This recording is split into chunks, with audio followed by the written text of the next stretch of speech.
আর যার সাথে কথা বলছেন না সে আমার জেঠু হন। জেঠু আপনার অসম্মানের পাত্র নয়।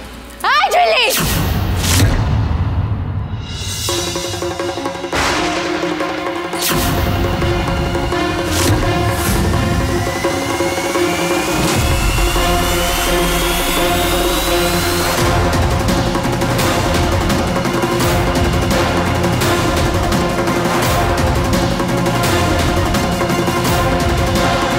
দেরি হয়ে গেল যে বড় জাস। রাগে যদি এর আগে থাপ্পড়টা মেরে নিতে না আমি কিচ্ছু মনে করতাম, কারণ আমি সম্পর্কে সেই সম্মানগুলো দিতে চাই। কিন্তু এখন যে কাজটা তুমি করেছো সেটা ঘৃণ্য। আর এই মাত্র যে চিৎকারটা আমার ওপর করলে সেই চিৎকারটা আমার ওপর না করে নিজের বাবার ওপর করা উচিত ছিল, কারণ তুমি এখন এই তেঁতুলপাতা বাড়ির একজন সদস্য। আর তোমার সামনে দাঁড়িয়ে জেঠুকে তোমারই বাবা এতগুলো অপমানজনক কথা বলে কি করে?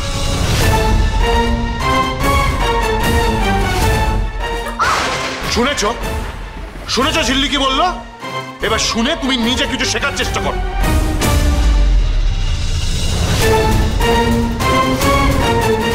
আজ তুমি আমায় ব্যাক ফোর্সে পাঠিয়ে দিয়েছো ঝিল্লিস, কিন্তু এর বদলা যে আমি নেবই। এবার আর মান নয়, প্রাণ যাবে।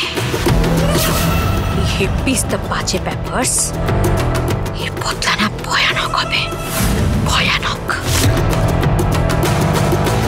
তাই আমি কই কি, আপনি এবারে আসেন, আমাকে পারিবারিক ব্যাপারে আপনি নাক গলাবেন না। বাবাস প্লিজ, বাবা তুমি যেও না বাবাস। তোমাকে আগেই বলেছিলাম বেপি, এ বাড়িতে বিয়ে না করতে। এখন আর আমি কি করব?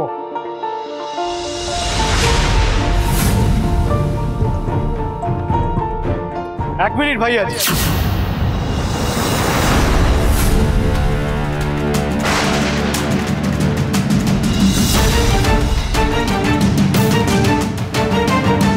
যাবেন তো বটেই, কিন্তু যাওয়ার আগে আপনার মেয়ের কি পরিণতি হয় সেটা দেখে যান।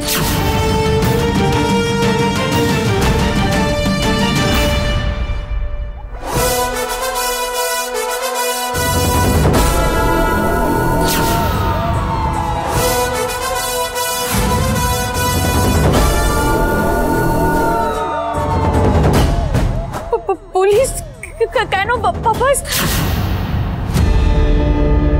আচ্ছা কি ব্যাপার বলো তো ঋষি, তুমি আমাকে এত তাড়াহুড়ো করে ডেকে নিয়ে এলে, কি হয়েছে সেটা বলবে তো?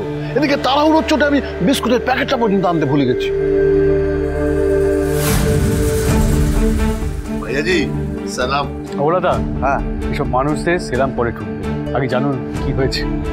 এই ভাইয়াজির মেয়ে খেয়ালি আমাদের ব্যবসাটাকে শেষ করে দিতে যাচ্ছিল। এসবের মধ্যে হয়তো ভাইয়াজিও ইনভলভ রয়েছে, আর তার প্রমাণ আর সাক্ষী আমাদের কাছেই আছে। এবার তো একটা সাংঘাতিক কাণ্ড ঘটছে। রিজুদা, যে করে হোক তোমার মেজদা ভাইকে কিন্তু আটকাও।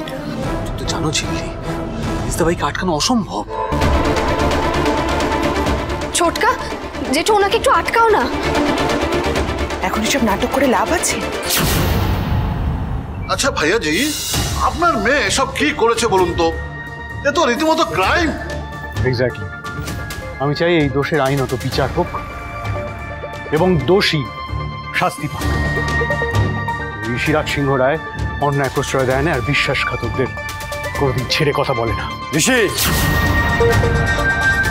তুই কিন্তু বাড়াবাড়ি করছিস। কি বারবার করছে? কি বাড়াবাড়ি করছি বল? আমি এখন কিছু করে থাকবে? এখন মনে হচ্ছে না বাড়ির বউকে অপমান করা হচ্ছে? বাড়ির বউকে অপমান করা হচ্ছে? হ্যাঁ, এটা বলছিস তুই? আর যখন তোর বউ আমাদের দোকানে গিয়ে মদ ছেড়ে দিয়েছিল তখন তুই কি করছিলি? হ্যাঁ, নাকি সর্ষে দিয়ে ঘুমাচ্ছিলি? সেদিন তুই কি করছিলি? বউ ভাতের রাতে ঝিল্লি যখন বেবিজির গো ফেঁকে দিয়েছিল, কি করছিলি তুই? আটকাতে পেরেছিলি? এটা সেটারই আফটার শক। দুটো জিনিস এক নয় রানা, বোঝ। ওটা একটা কিনিস ব্যাপার আর এটা সিরিয়াস ব্যাপার। আমাদের দোকানে ও শেষ করে দিচ্ছিল আমাদের ব্যবসাটা। দেখো ঋষি, আমি সবটাই বুঝতে পারছি, কিন্তু তুমি আমার কথাটা শোনো। ওরা তা কোনো কথা শুনবো না, কোনো কথা শুনবো না। যখন দোষী প্রমাণ হয়েছে তখন তার শাস্তি হবেই। যবে থেকে তুমি এসেছো আমাদের এই তেঁতুল পাতার বাড়ি শিকড়টা তুমি ছিঁড়ে ফেলে দেওয়ার চেষ্টা করছো। এই ধরনের মানুষদের আমরা কোনোদিন ওয়েলকাম করিনি আর করবো না। তুমি সবাই চুপ করে দাঁড়িয়ে থাকবে তো, কেউ কিচ্ছু বলবে না তোমরা? পাপাস, পাপাস তুমি কিছু বলো। আমি তো চুপচাপ চলে যাচ্ছিলাম, কিন্তু ঋষি এসব কি শুরু করেছে? আমার বেটিকে, ভাইয়াজির বেটিকে পুলিশে দেবে? হ্যাঁ তো অন্যায় করেছে তো দেবই তো, সেটাই তো করা উচিত। কি বাবা, এ তো মারাত্মক জায়গায় চইলা যাইতেছে, এইরকম তো আশা করি নাই। বাবা, বাবা মেসা ভাইয়ের কিন্তু মাথা একদম ঠিক নেই, ওকে কেউ সামলাতে পারবে না আজকে। পারবে, একজনই পারবে। উচিত অন্যায় যখন করেছে তখন তার শাস্তি হবে। কি হচ্ছে ছাড়ো আমাকে, একদম আমায় আটকাবে না, আমি কোনো কথা শুনবো না। তোমার উপর প্রতিশোধ তোলার জন্য খেয়ালি এটা করতে পারে না। This is not done and I will not allow this. কোকো মামু মিষ্টির মুখের দিকে তাকিয়ে দেখুন তো, ওরা পুলিশ দেখে ঠিক কতটা ভয় পেয়েছে। আচ্ছা ঠাম্মি, আন্টি, জেঠু, ওদের কথা একবারও ভাবলেন না পুলিশ ডাকার আগে? যে বাড়িতে ভাইয়াজির 4টে কথাকে অ্যালাউ করা হয় না, সেখানে আমি নিজেকে নির্দোষ প্রমাণ করেছি। আসলে শাস্তিযোগ্য অপরাধ। তারও আগে এটা তেঁতুল পাতার অভ্যন্তরীণ বিষয়। এখন তুমি আমায় শেখাবে কোনটা কোনটা ঠিক কোনটা ভুল, তুমি আমায় শেখাবে। কেন বুঝতে পারছেন না? ঠাম্মি কি বলে, যদি হই সুজন তেঁতুল পাতায় নজন। আর যেভাবেই হয়ে থাক না কেন, বড় জাজ এখন এই বাড়ির একজন সুজন। তাই ওর দোষটা ধরিয়ে দেওয়াটা আমাদের কাজ, ওর দোষটাকে সংশোধন করে দেওয়াটাও আমাদের কাজ। একবারে না হলে 100 বার করবো, কিন্তু এই পরিবারটাকে আমরা ভেঙে যেতে দিতে পারি না। শোনো, একদম পাকা পাকা কথা বলবে না, যেটা বোঝো না বুঝি মিস্টার সিংহ রায়, আমি বুঝি একটা ভাঙা পরিবার যে কতটা খাখা করে, সেটাই ঝিল্লি চৌধুরী নিজের কোটা বড় হওয়াটা দিয়ে দেখেছে।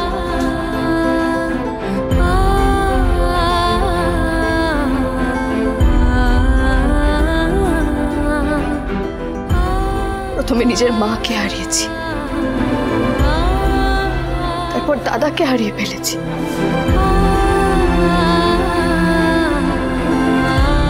আর তারপর আমার এই তেঁতুল পাতায় আসা।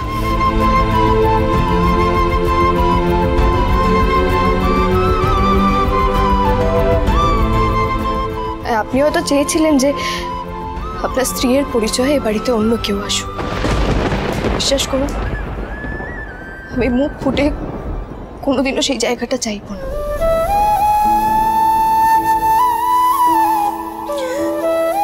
কিন্তু এই পরিবারের কোনো ক্ষতি আমি হতে দেব না। এই পরিবারটাকে আমি রক্ষা করব, আর তাতে যদি আমাকে আপনার বিরুদ্ধে যেতে হয় আমি সেটাও যাব।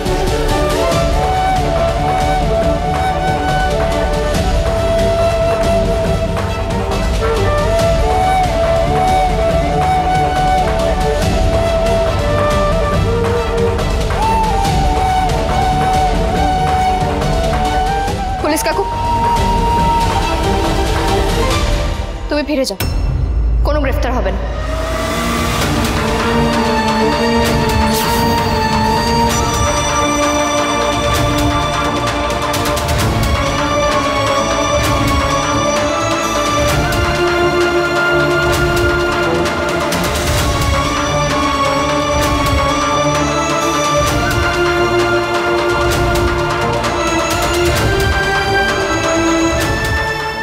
ঠিক আছে স্যার। কি গো ঝিল্লি, কে ফোন করেছিল? তোমার নাম্বারই বা পেলো কি করে? দেবায়ন মিত্র ফোন করেছিল, আমার লেখাটা নাকি ওদের খুব পছন্দ হয়েছে। চাকরিটা মনে হচ্ছে পেয়ে যাব। সংসারে যা যা কাজ বলবে সেই সব কাজ ছেড়ে আমি তবেই বেরোব। বাড়ির বউ ড্যাং করে কাজ করতে যাবে, আবার প্রণাম করতে এসছে। নটক যাও। তুমি মেয়েটার চাকরি আটকানোর ব্যবস্থা করো। হ্যালো পাপাস, আরে কোনো চিন্তা করো না বেবি, তুমি জাস্ট দেখো তোমার চাকরি এবার কি করে মাঠে মারা যায়। সুজনে সুজনে রয়েছে যেন